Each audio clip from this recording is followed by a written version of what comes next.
नमस्कार, मैं हूं आपके साथ आलोक और आप देख रहे हैं खबर पहाड़। खबरों के सिलसिले को विस्तार दें, सुनेंगे मुख्यमंत्री। चलाया, उसके लिए जो धनराशि दी जा सकती थी धनराशि दी गई। तमाम प्रकार की परेशानियां देश के अंदर होती थी।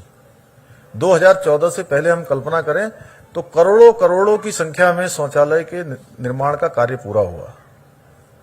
ये प्रधानमंत्री जी की सोच थी कि बाहर खुले में शौच जाने पर कितने प्रकार के प्रदूषण हो सकते हैं, कितने प्रकार की बीमारियां हो सकती हैं, कितने प्रकार के रोग लग सकते हैं, उन सब से बचाव करने के लिए। उसके साथ साथ पहले के समय में हमने देखा, अब नए बच्चे तो चूंकि ये नहीं देख रहे होंगे, लेकिन पुराने लोग सभी लोग देखते हैं, जहां परिवारों में बहुत ज्यादा अभाव है, घरों में शौचालय नहीं होते थे। आज भी बहुत सारे स्थान, अभी चूंकि अब तो जगह जगह सब जगह जो है वो शौचालय भारत सरकार ने बनवा दिए हैं प्रधानमंत्री मोदी जी के बनने के बाद। नहीं तो शौचालय न होने के कारण से कई लोग बीमारी के समय में भी पूरे समय अपना पेट दबा के बैठे रहते थे, शाम होने का सुबह होने का इंतजार करते थे। उसके कारण से कितना स्वास्थ्य गड़बड़ होता था, कितनी प्रकार की कठिनाइयां होती थी, ये हम सब लोगों ने नजदीक से देखा है। खुले में शौच मुक्त बनाना, गंदगी के कारण कई सारी जानलेवा बीमारियां फैलती हैं। इससे बचने का एकमात्र तरीका है कि अपने घर, आसपास, क्षेत्र, स्कूल, कार्यालय, जहां भी हम काम करते हैं वहां सफाई रहे।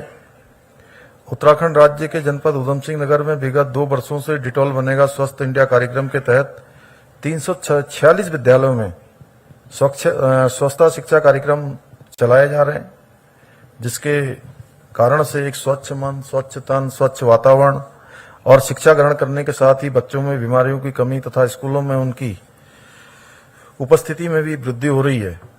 और हमारे जो नौनिहाल हैं, उनको जो शिक्षा दी जा रही है, प्राथमिक शिक्षा, उस क्षेत्र के लोगों में अध्ययनरत नौनिहालों को परिवार में भी एक स्वच्छता के प्रति एक नया बदलाव दिखाई दे रहा है। पिछले वर्ष मेरे द्वारा ही सितारगंज ब्लॉक के 5 सरकारी विद्यालय एवं पिच्छा सामुदायिक स्वास्थ्य केंद्र, जो कि जीर्ण शीर्ण स्थिति में थे, उसका रिनोवेशन कर सौंदर्य करने का काम भी डेटॉल संस्था द्वारा किया गया है। डेटॉल द्वारा कोविड-19 के दौरान नगर निगम रुद्रपुर को भी डेटॉल, साबुन, ऑक्सीजन, सैनिटाइजर एवं मास्क तथा हाल ही में चंपावत जनपद को भी स्वच्छता के तहत डेटॉल, साबुन एवं सैनिटाइजर उपलब्ध कराकर एक तरह की सामाजिक सेवा की गई है। उसके लिए मैं रॉकेट इंडिया, प्लान इंडिया को मैं बहुत धन्यवाद करता हूं, साधुवाद देता हूं। शिक्षा महानिदेशक और निदेशक external affairs and partnership south Asia Bharat के बीच प्रदेश स्तर पर जो आज अभी एमओयू साइन किया जाएगा, कर दिया हमें किया गया है। एमओयू के सहयोग से हमारे प्राथमिक विद्यालयों के 5 लाख से भी अधिक बच्चों को स्वच्छता शिक्षा से लाभान्वित किया जाएगा।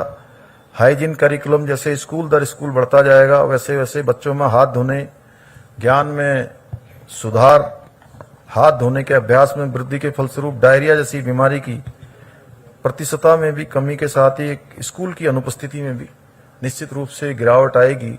बच्चों के स्कूल में उपस्थिति बढ़ेगी और नई शिक्षा नीति के तहत स्कूली शिक्षा व्यवस्था का इंफ्रास्ट्रक्चर 4 हिस्सों फाउंडेशन, प्रिपरेटरी, मिडिल और सेकेंडरी में बांटा गया है। 14 वर्ष तक मुफ्त शिक्षा प्रत्येक बच्चे को प्रदान किए जाने का प्रावधान माननीय प्रधानमंत्री मोदी जी ने नई शिक्षा नीति के तहत निर्धारित किया है।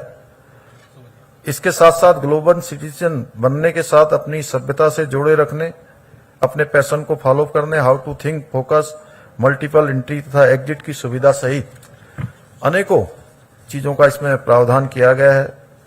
कक्षा 5 तक क्षेत्रीय भाषा में पढ़ाए जाने का प्रावधान नई शिक्षा नीति में शामिल कर माननीय प्रधानमंत्री जी ने नई शिक्षा को नए भारत का आधार स्तंभ बताया है।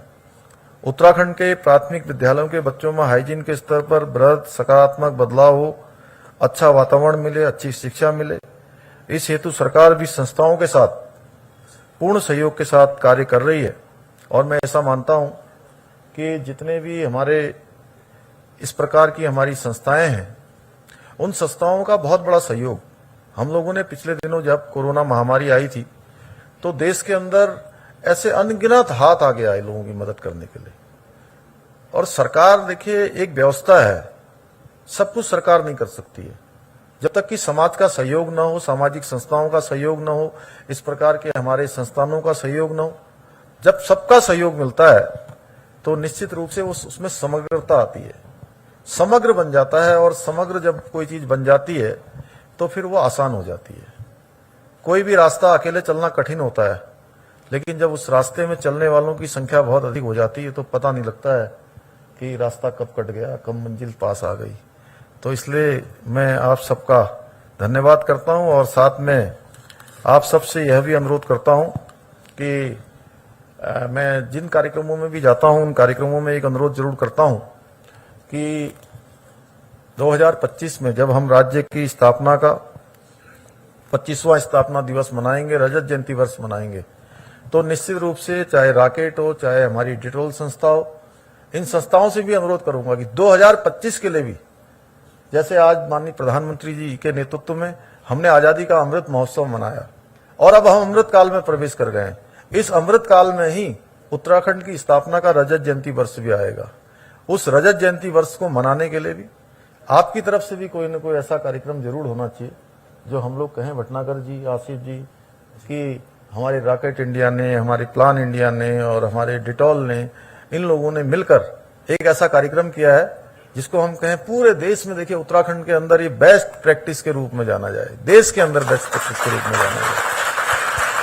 अभी पिछले दिनों भारत की थिंक टैंक नीति आयोग की बैठक में माननीय प्रधानमंत्री जी के सम्मुख इस प्रकार से नई शिक्षा नीति के क्रियान्वयन हेतु उत्तराखंड राज्य की पूर्ण प्रतिबद्धता तथा निर्धारित टाइमलाइन का अनुपालन करना हमने सुनिश्चित किया और ये खाका मैंने माननीय प्रधानमंत्री जी के सामने रखा है। राज्य में जहां 4,457 लोकेटेड आंगनबाड़ी केंद्रों में बाल वाटिकाएं प्रारंभ हो चुकी हैं, राष्ट्रीय शिक्षा नीति के अनुपालन में विभिन्न कार्यक्रम, प्रवेशोत्सव, आरोही, कौशलम, आनंदम, विद्या सेतु इत्यादि संचालित किए जा रहे हैं। ऑनलाइन शिक्षा को बढ़ावा देने के लिए केंद्रीय स्टूडियो राज्य के समस्त 13 जनपदों में 500 विद्यालयों में वर्चुअल क्लासरूम की भी स्थापना की जा चुकी है। उत्तराखंड लोक सेवकों को विशेष करके पारदर्शी स्थानांतरण हेतु वार्षिक स्थानांतरण अधिनियम 2017 भी लागू किया गया है। 200 विद्यालयों में 8 व्यावसायिक शिक्षा पाठ्यक्रम भी प्रारंभ कर दिए गए हैं। उच्च शिक्षा में भी 2022-23 से राष्ट्रीय शिक्षा नीति 2020 को लागू कर दिया गया है। विद्यार्थियों को भारतीय संस्कृति और इंडियन नॉलेज सिस्टम से परिचित कराने के उद्देश्य से वैदिक विज्ञान, वैदिक गणित, भगवत गीता से प्रबंधन परिचय जैसे विषयों को भी सह पाठ्यक्रम में लागू किया गया है। उच्च शिक्षा के अंतर्गत राज्य में कुल 108 पाठ्यक्रम ऑनलाइन एवं ओपन डिस्टेंस लर्निंग माध्यम से संचालित किए जा रहे हैं। शिक्षण संस्थानों में शोध एवं स्टार्टअप को बढ़ावा देने के उद्देश्य से स्टार्टअप पॉलिसी को भी लागू किया गया है। इसके साथ साथ विचारों की श्रृंखलाएं, जिसमें कि विभिन्न क्षेत्रों में जो हमारे काम करने वाले विशिष्ट जन हैं, विशिष्ट महानुभाव हैं, जिन्होंने विभिन्न विभिन्न क्षेत्रों में बहुत सारी विशिष्टताएं प्राप्त की हैं, उन सभी को लेकर हम लगातार विचारों की श्रृंखलाएं आयोजित कर रहे हैं। 7 विचारों की श्रृंखलाएं अभी तक हम आयोजित कर चुके हैं। उन सबके विचार लेकर आगे के जो भी हमारे नीतिगत निर्णय हैं, सरकार के काम हैं, विकास का मॉडल है, रोड मैप है, उसको बनाने का काम हम सबके जन सहयोग से उसको आगे बढ़ा रहे हैं।